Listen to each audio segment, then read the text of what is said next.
Hello there. Thank you for stopping by. Holy macanoles, 2024 just zipped on by. Now, here we are, gearing up to count down 13 of my favorite 2024 shows. How about that? Let me tell ya, it was not an easy task to limit this list to just 13. To start, a whopping 281 shows pinged my radar in 2024. I know, 'cause I kept a spreadsheet, like any normal, sane person does. Keep in mind, those shows are limited to genres I like: sci-fi, fantasy, horror, thrillers, character-driven dramas, etc., and streaming services I subscribe to. And there are still 281 radar pings. Of those shows, I completed 72 of them. each show listed here is one which completed its season run in 2024. It blew my wee geek mind. Their story resonated well beyond the final episode. Or I found myself in a compulsive state to watch the next episode. All in all, they're all frelin' brilliant.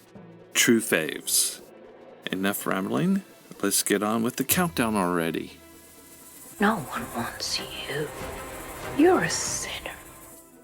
Our first installment teaches us to make absolutely certain the body you put in your wall is dead. The Woman in the Wall from Showtime. Straight up, I'm usually not one to cry foul when somebody is omitted from an award nomination. However, Ruth Wilson's performance more than warranted an Emmy nod. She killed it, pun intended, in this show. Ruth plays Lorna Brady, who suffers from volatile sleepwalking instances. This and her other mental instabilities are the PTSD resulting from being placed in a Magdalene laundry due to her teenage pregnancy. A trauma compounded when the nuns who ran the laundry told her baby girl died. They lied. She didn't. While avoiding sleep, because she's terrified of it, she's being hounded by a detective of a similar age of the supposed dead children, and being pressured by other women from the laundry to sign a waiver, agreeing to not pursue the church of any wrongdoing for a cash payout. Sus? You bet. Oh yeah, there's the daughter of the lady Lorna plastered in her wall coming around, trying to figure out what happened to her mother. The Woman in the Wall delivers an intricate, character-driven drama layered with twist, the biggest of which is the Magdalene Laundry's mother and baby homes elements are based on true events. Everybody just talks about how afraid they are of dying. Well, I don't think that's the worst thing that can happen to you here. My mama always said, don't go into holes of strange teleporting trees. You might not make the splash you were hoping for. Number 12, from Season 3 on MGM+. It is few and far between when a horror series can maintain consistency and keep you enthralled for an entire season. From has done just that for 3. Its premise? After encountering a downed tree with a crow, people find themselves trapped in a one-street town. Not only do the town inhabitants need to figure out a way out of their purgatory-like trap, they also must survive the night monsters who hunt with a smile. From's third season continues the evolution of this brutal, nightmarish mystery, while adding in morsels which simultaneously answer a question while upping the ante for survival. The night episodes are the best. This season did not disappoint. The monsters decide to mess with Boyd, the town's sheriff and anchor of sanity in an insane situation. It worked, as he, along with other denizens, begin to unravel. Sudden winter-like conditions and their food supply rotting doesn't help matters much either. From Season 3 is a unique, heart-pounding experience you will likely have to watch with your lights on. Time to finish the road. Last one there is a nice person. Our 11th pick proves drinking wine makes it ugly. Agatha All Along from Disney+. I can count on one hand the number of times the show had an episode which left me wanting to rewatch all the previous entries. And episode 7 of Agatha All Along did just that. This episode seamlessly interweaved current events, previous events of the series, and the Focus Witch's backstory. Chef's kiss to the writers. Mwah! The story kicks off with Agatha Harkness breaking free from the curse left on her at the end of WandaVision, Disney Plus's best Marvel show, IMHO. A powerless Agatha, along with quote-unquote teen, assembles a coven of likewise powerless witches and Mrs. Hart to walk the witch's road with the two not seen since Wizard of Oz. Each episode gives us a glimpse into the backstory of one of the witches in this found coven, culminating with a big reveal of a prominent Marvel Comics character. It also has one of the best on-screen portrayals of death. Agatha All Along not only lived up to the caliber established by WandaVision, but gave us a fable you will literally be spellbound to watch again. Just think about all the lives that you could save. The only life I'm trying to save is yours. The 10th installment asks, if my delivery driver can time travel, why is my package late? Supacell on Netflix. Imagine this total dork at 9 p.m. booting up Netflix thinking to themselves, I'll check out an episode or two of this show, Supercell. 10 minutes in, they think, okay, if I watch 3, it'll be midnight. That's not too late.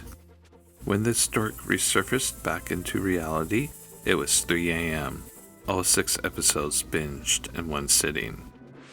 I don't binge shows, I savor them. Think about the story. However, each episode of this show ended with a brutal cliffhanger, which you just had to keep on watching to see what happened next. The story revolves around 4 strangers whose superpowers awaken, adding major turbulence into their lives. Michael, a time-traveling delivery driver who inadvertently jumps to the future and learns of his fiance's death. Taser, a street punk who can turn invisible. Andre develops super strength while trying to do right for his son. And Dion, a nurse and sister who develops telekinesis. As the story progresses, the 4 strangers' lives begin to intertwine, leading to the discovery of a mysterious organization behind the recent disappearances in South London. Its elements have been done before with the first season of Heroes and Hulu's Moving, but series creator Ratman nails the execution. It wrapped up its freshman season, tying up just enough of the main plot points and leaving some tantalizing threads for its second season. Supacell is a riveting, addictive, character-driven drama which gives us a grounded, emotional take on the superhero genre. Well, now that is a very small drop in a very, very large bucket of drugs. Never trust the helping hand of an organ harvesting robot. Fallout on Prime Video is the 9th installment of this year's countdown. What a true treasure Prime's adaptation of Fallout turned out to be. It takes the world-building, dark satirical humor, retro-futuristic technologies, which make the Fallout games great, and blends it with an original, fleshed-out story. Wouldn't expect anything less from Jonathan Nolan and the team behind HBO's Westworld, but Bizarrete is their forte. The story follows Lucy, a naive and brilliant Vault 33 denizen who leaves her slightly off-kilter sanctuary to find her kidnapped dad. In the harsh, post-nuclear Holocaust wasteland, she meets the crazed scientist who makes her cut off and take his head. Maximus, a not-so-noble squire from the Brotherhood of Steel, who tries to be well-meaning but fails horribly at it. And the Ghoul, who turns out to be the spokesperson for the Vault program itself, before the bombs dropped, that is. Those are just the main characters. We also get plenty of organ harvesting robots, scheming bandits, burnt-out hermits who don't believe in pants, as well as Lucy's dad and his secret. In addition to the sets pulled directly from the game, this show mixes in mutated monsters which are both terrifying and awe-striking. I'm looking at you, Figurefish. Fallout delivers an enthralling world with dark humor, great characters, and intense action. That last scene, I'm sure, made many a fan familiar with the Fallout lore super excited for its Season 2. Every soul in Middle-earth is in peril. Will you abandon them to their doom? Hosting uninvited giant eagles at inaugurations is the 8th pick. Lord of the Rings, Rings of Power Season 2 on Prime Video. The sophomore season of the Tolkien prequel gives us more magic, creatures, drama, and you guessed it, Ents. Oh yeah, a bunch of ring action as well. They packed a lot into this season. It kicks off with an evolution of how Sauron became the Hellbrand Galadriel met in the middle of the sea last season. Elrond is fiercely distrustful of the 3 elven rings, though nowhere near as viciously as Mama Ant hates folk who cut down trees. The stranger meets Tom Bombadil and learns his name. Dwarves Durin IV and Disa are still awesome despite the troubles of Khazad-dûm. Galadriel has not-so-pleasant visions of Ringmaker's Celebrimbor's demise. Therein lies the heart and soul of this season, Celebrimbor's tragic storyline. His greed of becoming the best craftsman ever set him up to fall prey to Anatar's, Sauron's latest disguise, influence in the resulting heart-wrenching course of events as he forges the 7 Dwarven rings and the 9 for human kings. The Battle of Eregion is almost as epic as the final deadly encounter he has with Anatar. Rings of Power Season 2 immersed us in a world where light and darkness battled. Only not all the good guys emerged victorious, leaving us some long shadows to contend with in Season 3. Hello, darling. Heard so much about you. We humans really bug our interstellar neighbors according to the number 7 show, 3 Body Problem from Netflix. Based on the Hugo Award-winning novel of the same name, 3 Body Problem not only follows the events of the book, but also delves into the overlapping segments of the remaining 2 books of Cixin Liu's Remembrance of Time trilogy. A genius approach, if you ask me. At its core, physicists all over the world are suddenly killing themselves. As the investigation progresses, the characters of the series are looped into various elements with ties to the suicide's catalyst. Augie, a nanomaterials physicist herself, suddenly is tormented with a perpetual countdown only she can see. Her best friend Jen is invited to the game 3 Body, which in turn is a recruitment tool for a secret society beholding to an extraterrestrial race, the Santee. Leading the investigation is Da Shi, who reports to one of the most callous arsehat characters I have ever read, Thomas Wade. These events all began decades before, when a disillusioned Yi Wenji pushed a button, letting the before-mentioned aliens know exactly where we are. Backing up the strong characters is an edge-of-your-seat thriller, mixed with creative tech, both human and Santee, and a message of hope where Dashi equates the survival of humanity to how we cannot kill bugs like locusts and cockroaches. Ah, Dashi, you know how to really raise our spirits. 3 Body Problem does an excellent job introducing us to the world of the Remembrance of Time trilogy, while giving us an intense narrative full of twists and revelations. I don't like hurting people, but maybe I've been here too long. Not a fan of hurting people is our 6th installment, Sugar, on Apple TV. Sugar gives the impression of being a love letter to classic movies, particularly PI flicks. It weaves footage with John Sugar's voiceovers to build a tapestry of the character's passion for cinema. Sugar himself, portrayed by Colin Farrell, gives the vibe there is more to his character than what we are seeing from the very first scene. At his core, he has a kindness, reinforced by how people he interacted with previously are authentically happy to see him, like the hotel staff, and how he treats homeless strangers. His profession of choice, finding the missing, is yet another example. He abhors violence, but will use it with deadly proficiency when needed. There is also a deep-rooted pain to his character, a mystery in of itself which unfolds throughout the season. Other clues of who Sugar is are all the little oddities about his life, like the unspoken bond he shares with his friend Rudy, and why he has to attend her soirees with people he doesn't particularly feel comfortable around. Who is Sugar really? The answer to that is one of the best holy shit moments I've experienced in any TV show.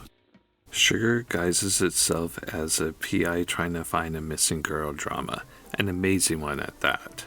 But pay attention to those little hints it drops throughout the show. It is so much more. The world is on fire. I decided to do something about it. Number 5 has us dodging thrown jeeps in the desert. Monarch, Legacy of Monsters from Apple TV. This series is a successor show from the Godzilla movies, focusing on Monarch, the worldwide agency who monitors the movements of the giant monsters. It takes place in 2 separate timelines. The 1950s explores the origins of Monarch with scientists Keiko Miura, Bill Randa, and soldier Lee Shaw. It also picks up shortly after Godzilla destroys San Francisco in 2014. Following the disappearance of their father, half-siblings Kate and Kentaro learn of each other's existence before being swept up into an older Lee Shaw schemes to seemingly undermine Monarch themselves. In addition to a great decade-spanning story, the show delivers layers of morsels for us to discover. Most obvious is both the younger and older Lee Shaw are portrayed by father-son actors Kurt and Wyatt Russell. The 1950s timeline is an homage to Godzilla's original movies, showing how post-World War governments view Godzilla with fear and paranoia. The 2014 timeline immersed us in paranoia and fear of everybody after the fallout from Godzilla's destructive path. Then there's the events around Hidden Earth. Finally, we get never-before-seen monsters that are downright terrifying and will chill you to the bone. Monarch Legacy of Monsters is an experience which delivers intrigue, heartfelt drama, and most importantly, kick-ass monster action. And no war so bloody as a war between dragons. Number 4 proves, yet again, it is super easy to hide brontosaurus-sized dragons. House of the Dragon Season 2 on HBO Max. The sophomore season of this Game of Thrones successor series proves the world of Westeros is as demented as it's always been. Picking up right after the end of Season 1, Rhaenyra is not only mourning the loss of her son, but also has to contend with the male lord's lack of faith in her leadership, and her uncle/husband Daemon not so cleverly guides plot to usurp her as queen. Still, he isn't happy about his nephew/stepson being eaten by a dragon. To get revenge, he hires an assassin and rat catcher to make the mother/sister of the false King Aegon choose the child they're going to kill. And that's just the first episode, and that's how Team Black's behaving, the protagonist of the show. Team Green? They're worse, like Prince Aemon taking an opportunity to kill his own brother in the midst of the show's first dragon-on-dragon aerial battle and claim the throne for himself.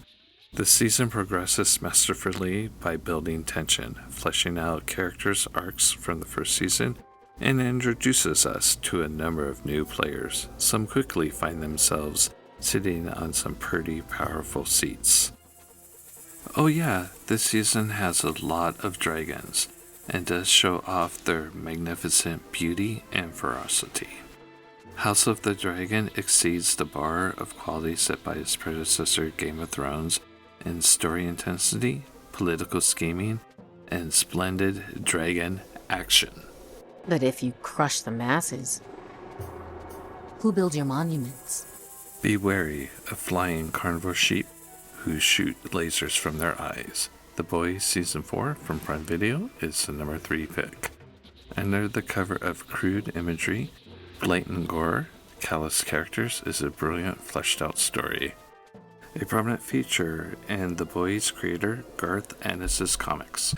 Season 4 ups the ante as Homelander in the 7 fight for control of the White House. It is a satire. The Boys doesn't pull any punches when it comes to mirroring real-life situations. Though there are those characters who are obviously good, Huey, and those obviously evil, Homelander. Many of the characters operate in the grays, which makes their story arcs very interesting. Even Homelander, who is pure evil, has a humanizing arc. He's still a bastard, but at least you know why. One of the new characters whose true alliances you're not really too sure about is Sister Sage, the smartest person alive, and mastermind behind a lot of Homelander and Vaught's moves this season. I was riveted by her story arc and the end game she was aiming for. Turns out it worked, and it's the catalyst for one of the most cruel cliffhangers I've ever experienced. So impatient for Season 5 now. The Boys Season 4 delivers satirical, smart, boundary-pushing drama with intense, flesh-out narratives most superhero endeavors dare not go. I don't know, it sounds like he's crazy. I'm not crazy. The number 2 pick takes hating yourself to a whole new level. Dark Matter on Apple TV. Based on a book by Blake Crouch, Dark Matter will literally blow your mind, especially during those last few episodes. The premise is based on an adage of the cat in the box. With the box closed, you don't know if the cat is alive or dead. Until you open the box, the cat is simultaneously both, and 2 realities exist in the same space at the same time. In one reality, Jason Desson built his version of the box, where all possibilities ever can exist on the other side of an infinite amount of doors. This Jason, unsatisfied with his life's choices, decides to kidnap himself from the reality he believes he'd be most happy in. The story primarily follows kidnapped Jason's quest to navigate the box of infinite possibilities and return home to his reality, wife, and family, while kidnapper Jason slowly realizes his counterpart's life is not exactly his cup of tea. Kidnapped Jason eventually does make it back to his reality, but that leads to the twist, which will have your heart pounding, sitting at the edge of your seat for the final 2 episodes. Mind beautifully blown. Dark Matter is truly TV at its best, with an original take on multiple realities and a literally spiraling storyline which delivers a very satisfying conclusion. To show your true heart is to risk your life. Death is most certainly in the air, land, and sea for my favorite show this year, Shōgun from FX Hulu. Know it might come off as trendy that this is my fave show of 2024, as I am certain it will make many others' top pick. Consider, for a moment, Shōgun is that great. Based on the 1975 novel by James Clavell, and passion project of actor-producer Hiroyuki Sanada, Shōgun is a cinematic masterpiece. It seamlessly takes broad swaths of the overarching, larger-than-life story and makes it an intimate experience. The catalyst of the series is the arrival of John Blackthorne, a British explorer onto the shores of feudal Japan. He's the point of introduction. The series is not about him, nor is it about his budding relationship with his translator Todo Mariko, or even her childhood friendship with Lady Osaka. Blackthorne's character's arc and all other subplots are a distraction, a sleight of hand, so to say, to Yoshi Toranaga's well-thought-out, well-played political chess. Though Yoshi's character is physically on screen maybe a quarter of the season, if that, reflecting back, he was always present. The climactic chapter of the series, Crimson Sky, brings the dramatic narrative to an epic conclusion, yet delivers it with the same intimate journey the rest of the show brought us along on. Shōgun delivers a monumental fable rare in TV, immersing us viewers in a beautiful yet dangerous world. And that wraps up 2024's Fave TV Countdown. Hoping you all found some of your favorites included. If not, please leave a comment with your fave 2024 shows. Always on the lookout for some great new TV. Subscribe if you haven't already. Have my 13 most anticipated 2025 shows coming up in January, as well as the top 7 monthly radar pings will resume in February. Please leave a like. It helps me grow my sprig of a channel into a dense rainforest.